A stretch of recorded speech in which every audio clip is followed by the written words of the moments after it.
120여 년 전, 동방의 작은 나라 조선 땅에 말씀의 능력이 임했다. 머나먼 중국의 피음방으로 알려진 은자의 나라 조선. 구한말의 혼탁한 상황 속에서 그 땅을 사모하는 몇몇 선교사들의 기도가 있었지만 그 문은 쉽게 열리지 않았다. 조선의 영혼을 깨우는 말씀의 역사, 그것은 오히려 한반도 바깥에서 먼저 시작되었다.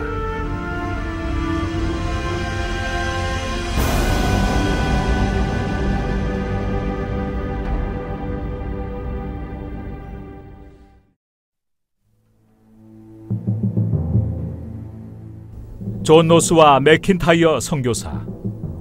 극단적인 쇄국 정책으로 인해 조선 땅으로 들어올 수 없었던 이들은 중국의 만주, 심양 등지에 살고 있는 조선인들을 대상으로 전도를 시작했다. 홍삼 장사를 하는 서상륜을 만난 것도 바로 이때이다.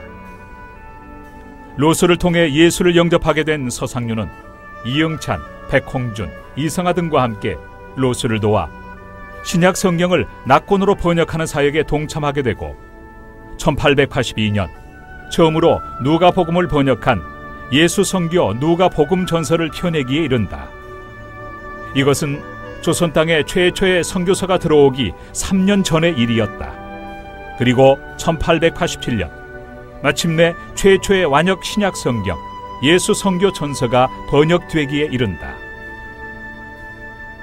한편 일본에서도 유학생 이수정을 중심으로 성경 번역이 이루어져 1885년 마가복음을 번역한 신약 마가전 복음서 언해가 나오게 되고 한반도 최초의 개신교 선교사인 언더우드와 아펜젤러가 바로 이 복음서를 들고 조선에 첫 발을 내딛게 된다. 이렇게 외국인 선교사들이 본격적으로 사역을 펼치기도 전에 한글 성경은 이미 여러 사람의 헌신에 의해 널리 보급되어 읽히게 되었고 한반도 초기 선교의 가장 강력한 원동력이 되었음은 말할 것도 없다. 그들은 무수한 박해에도 불구하고 만주에서 번역 출간된 성경들을 은밀히 국내로 반입시켰다. 이후 권서인으로 활동한 서상륜은 3년간 무려 15,000권이 넘는 성경을 손수 보따리에 짊어진 채 목숨을 걸고 국경을 넘나들었다 하니 웬만한 믿음과 열정으로는 도저히 감당할 수 없는 일이었다.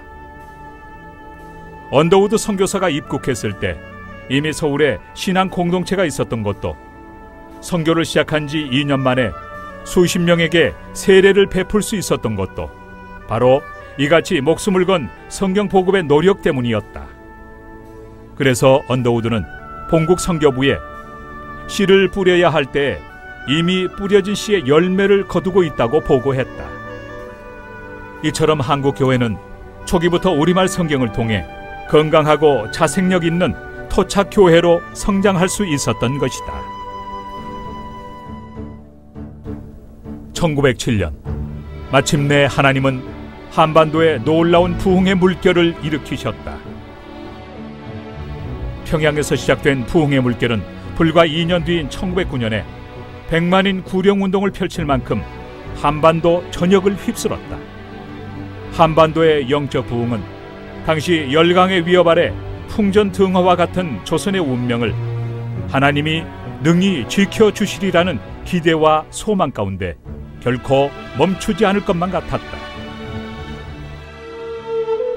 그러나 1910년 조선은 결국 일본 제국주의의 총칼 아래 강점당하고 말았다. 선교사들은 쫓겨나고 교회는 신사참배와 배교를 강요당하는 극심한 핍박의 길로 들어서게 되었다. 복음을 받았을 뿐만 아니라 큰 부흥을 맞이한 한민족에게 왜 이러한 시련이 일어나야만 했을까? 그러나 하나님은 이 고난의 역사를 통해 놀라운 일을 시작하셨다. 은둔하는 백성 한민족을 한반도의 우물에서 끌어내어 온 세상에 흩뿌리는 역사를 시작하신 것이다. 당시 일제의 침탈로 인해 한반도를 떠난 한민족의 수는 역사상 전례를 찾을 수 없는 엄청난 규모였다. 그러나 그것은 시작에 불과했다.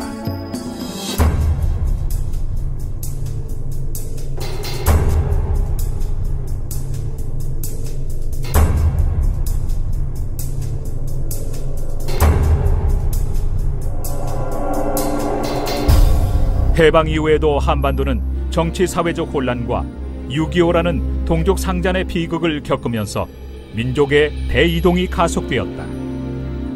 남북의 분단 이후 군사 독재와 베트남 전쟁의 상황 속에서 북미주 이민의 물결, 간호사와 광부들의 유럽 진출, 중남미 농업 이민, 원양어업과 해외 투자, 중동 건설, 해외여행 자유화의 물결을 타고 일어난 대규모 유학과 어학 연수, 그리고 최근의 동남아 은퇴 이민에 이르기까지 실로 지난 100년은 한민족 분산의 시기였다.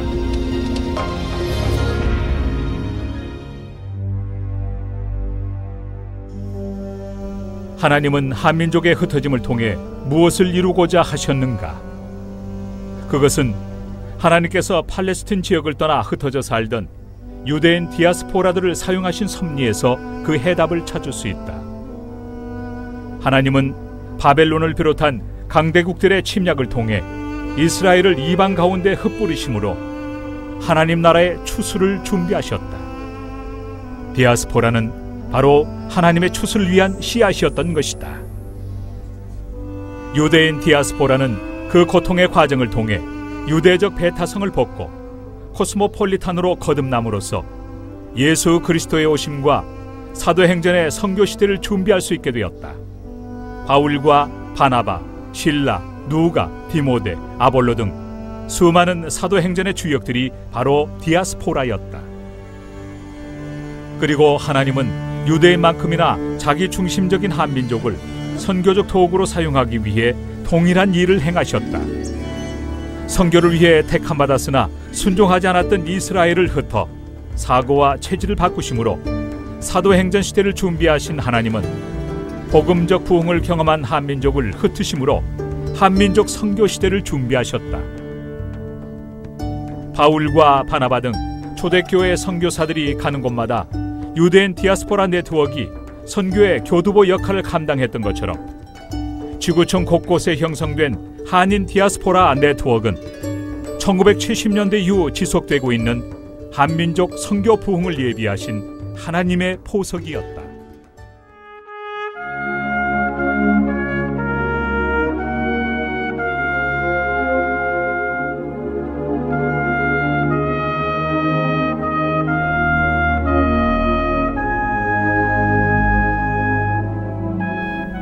하나님은 한민족에게 고난의 역사를 통해 하늘의 씨앗을 뿌리셨다.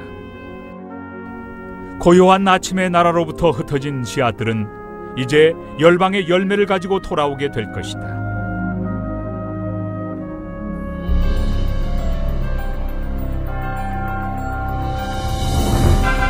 선교의 마지막 때를 향한 하나님의 애타는 부르심에 누가 나서야 할까? 그것은 바로 이때를 위해 하나님께서 뿌리신 복음의 씨앗, 한인 디아스포라들이다.